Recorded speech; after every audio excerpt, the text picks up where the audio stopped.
Now, how do you strengthen Nigeria's national identity in a country with so many sub-identities? Well, the experts say you need to have a vision that will unite all the people in that vision. And according to the National Institute for Cultural Orientation, which is the agency of the Ministry of Art, Culture and the Creative Economy that's charged with creating a national cultural identity, the way to do it is to create a unifying cultural identity, which then leads to a national identity and character. But what exactly is a cultural identity? And in a country with so many cultures and is today arguably more divided than at any time in its history, how do you forge a cultural identity on a national level that everyone will buy into? Well, for more on this, I'm joined now in the studio by the Executive Secretary and CEO of the National Institute for Cultural Orientation, Otumba Biodun Ajiboye. Thank you very much indeed for coming in. And before we start, let me say congratulations. Thank you, Charles. Because the last time you were here, it was a very combative,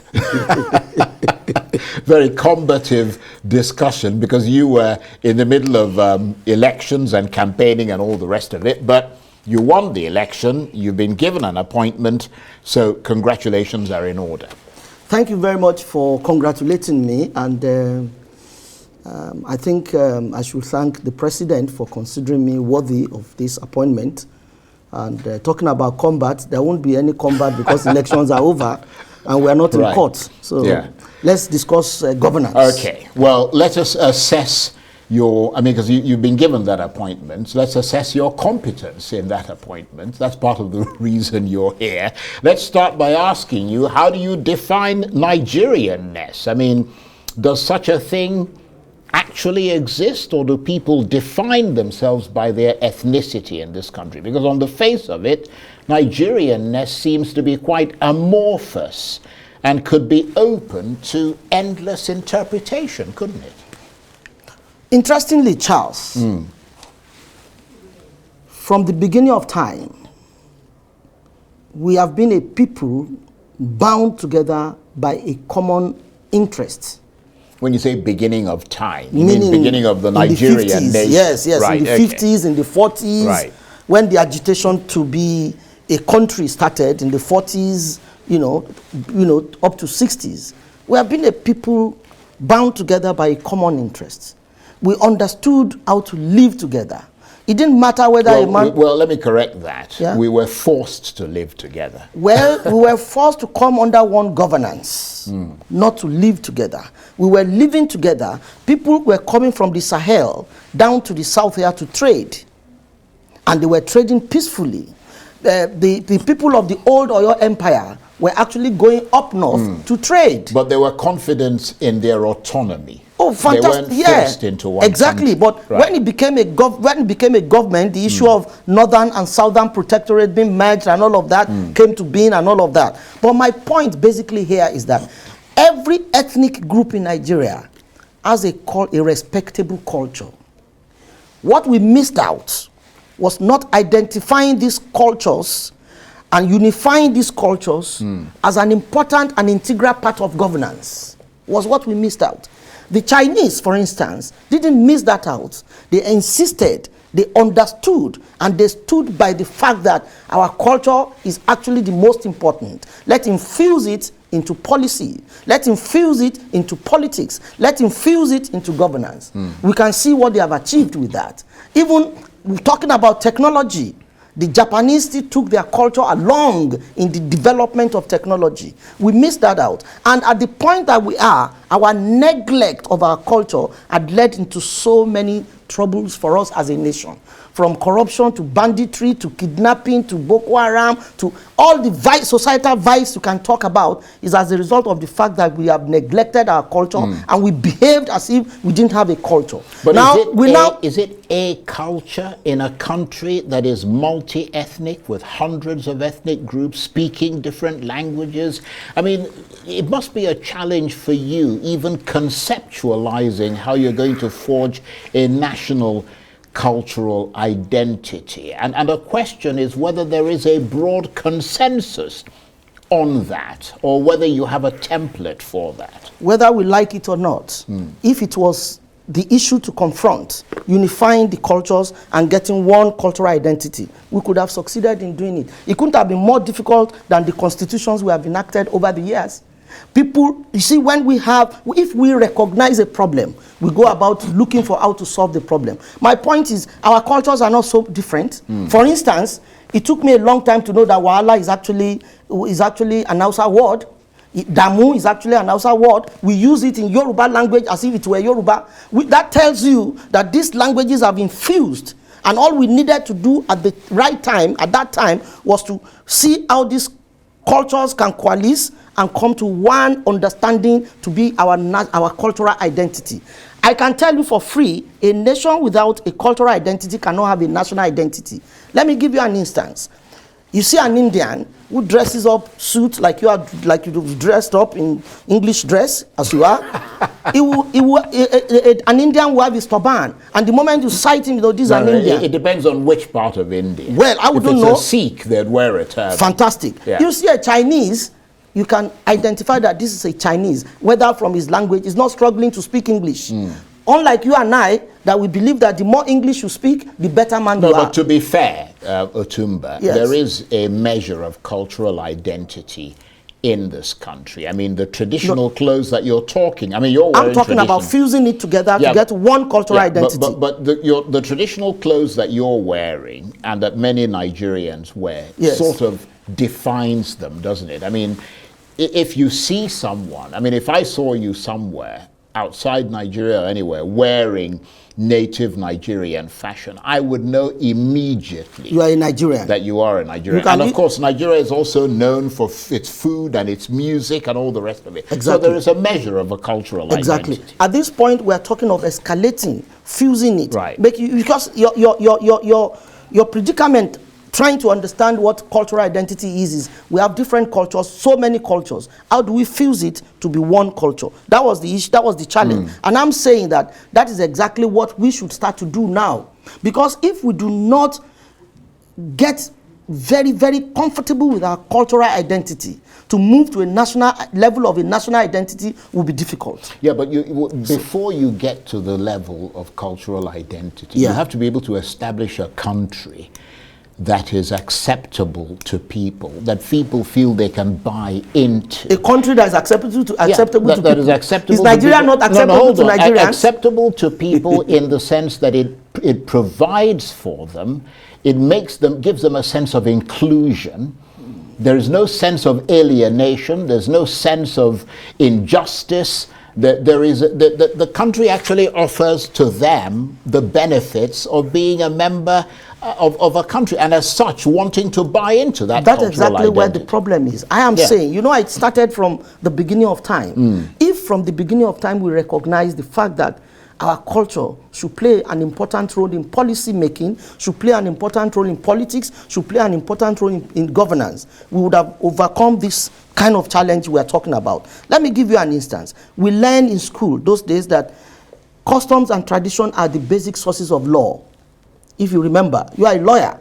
And I understand that... I'm not a lawyer, actually, although I studied law. So, fine, fantastic. So what I'm saying now is that even politics and governance, law is an important part of politics and governance. So therefore, what I'm saying is that we need to appreciate the fact that our culture should not be difficult for us to identify with. We should readily identify with our culture and then infuse it into policy making.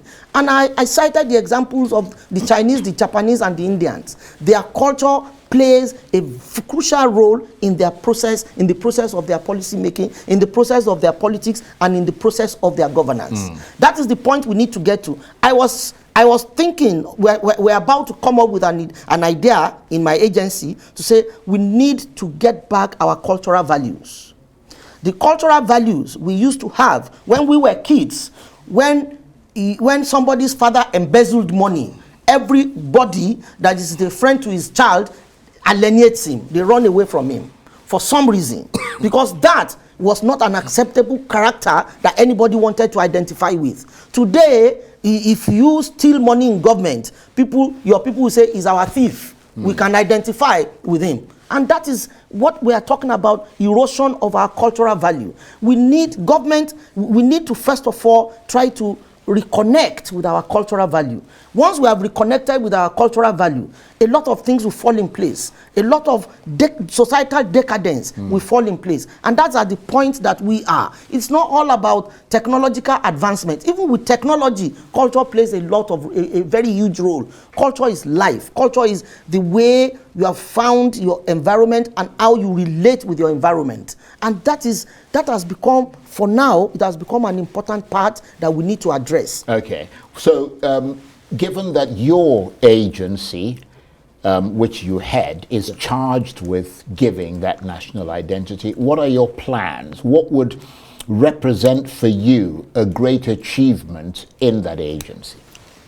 Well, you see, I am one person who believes that every role you play should impact on the society. I have taken a cursory look at the society today. I have seen for 60 years, let's say 55 years, I've seen the way the society had gone down in terms of character, in terms of behavior, public behavior, and all of that. And it is a reflection, like I said, of the fact that we no longer have any bit of respect for what our cultural values are. My role, as it were now, with my minister, is to say, look, let us see how best we can contribute to whatever. See, because solving a societal problem can be through psychosocial mechanism, not necessarily the military approach. The military approach is a secondary approach, correctional approach. The first psychological approach is to talk to the mind of man and say this behavior is not acceptable by this society. If we're able to do that, for instance, we're trying to now infuse culture into curriculum of schools. The children must learn the importance of their culture at a young age. They grow up to appreciate these cultural values, and these cultural values will not leave them. Although society changes, but we must change with the society. We must at all times appreciate and uphold our culture as a people. If we're able to do that, our society will have some normalcy, and government will have less reason to chase after criminals. Even criminality will reduce. And that is the role religion was meant to play, as a matter of fact, in a society. But let's not put religion into it. Let's face culture, because culture is forever there. Religion comes and goes. Yesterday, we never had Pentecostal churches. You and I grew up in Orthodox churches, Anglican, Catholic, Methodist. Midway in the 70s, late 70s, the Pentecostal churches came, and so society changes. But culture remains if you nurture it. So Nigeria is at a point where we must nurture our culture to ensure that it impacts on our society. Yes. Through psychosocial mechanism. Right. I'm still trying to understand how you define culture in a multicultural setting such as Nigeria, because, and even assuming you were able to come up with some form of national cultural identity, you would still need to define it to the universal understanding and agreement of Nigerians, wouldn't you? Charles, that's exactly the point I'm making. We have never been confronted with a need to come and put a cultural identity at the fore of our national identity. We are now at that point. We need to sit down. We need to fashion out ways of harmonizing these various cultures. And you see, the cultures are similar. But should that be a priority right now? And let me tell you why I'm asking you that question. If it is not a priority, we will still be building skyscrapers on faulty foundations. What I mean is this. If you create a society that is inclusive, that people feel they can participate in, that they have benefits from, that is distributing that is protecting rights, distributing resources equitably, giving people a sense of inclusion. If you create a society like that, because you're citing countries like China, you're citing Japan and so on, they built their economies.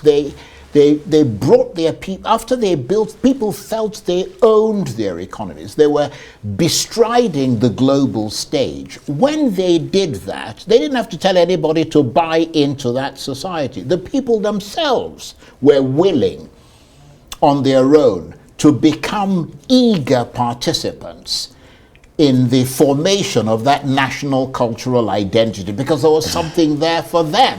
But when you have a society that is so riven with ethnic divisions, and so riven with corruption, and so riven with so many different, with leaders who have no Charles, care for I am their your people. guest. You are the one speaking all the time, so let me speak. I'm the one that I'm just trying to make the point. No, you've made the point. So that I You've can made the point, understand but how what you're trying to. My problem with that point. Identity. My problem with that point is that you are assuming, rightly or wrongly, that we don't have a society, we don't have a country that is comfortable, that is convenient, that people are together. And I'm saying to you, Nigeria is only 64 years old. America is over 200 years. And I'm saying to you that this society is evolving. At the point that we are now, can we please rectify whatever we feel is wrong? I mean, I think that is just what is humanly reasonable to do. Well, you've mentioned one way to do it, which is through education. Through education, which is what Right. which is part of what we are trying to do. So my point is, I do not see Nigeria as being irreparable.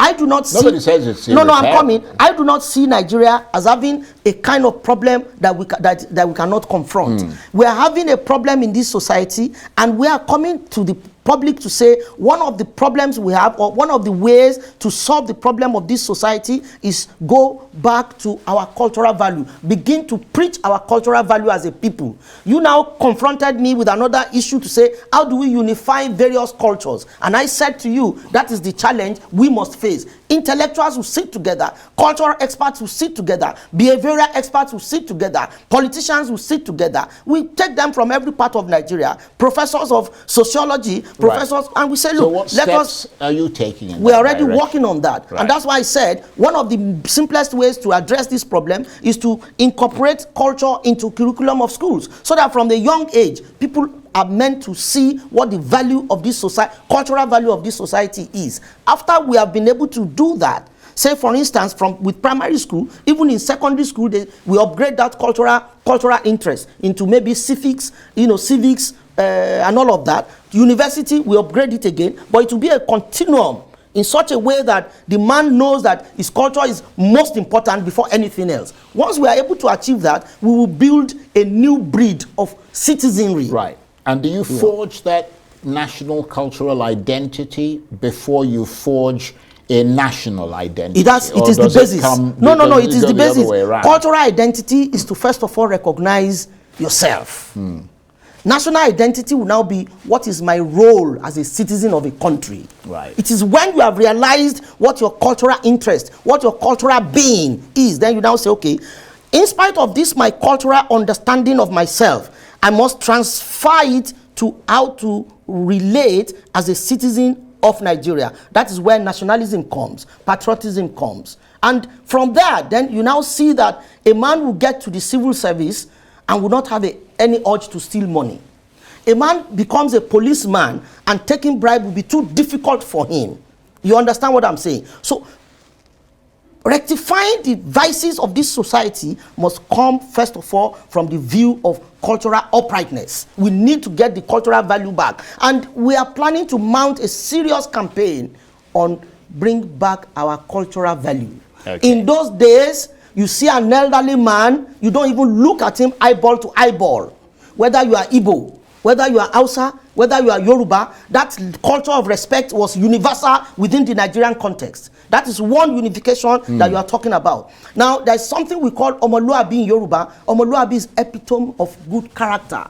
That exists in Igbo. It exists in Hausa. We need to just find those nexus and connect them and build a typical Nigerian character. Once we get that Nigerian character, then we will begin to solve some of these problems without actually resulting to a lot of defense budgets. Well, I have to say that I'm actually impressed with the enthusiasm you have for your job and for the role that you have to play. And please come back and talk to us again. Thank you very much. As you make progress. Otumba Biodun Ajiboye is the Executive Secretary and CEO of the National Institute for Cultural Orientation. Thank you very much indeed. My pleasure, Charles. I'll always come around. That's it for this edition of Arise Prime Time. Join us again tomorrow from me and the entire team here in Abuja and Enugu. Bye-bye, and thank you for watching.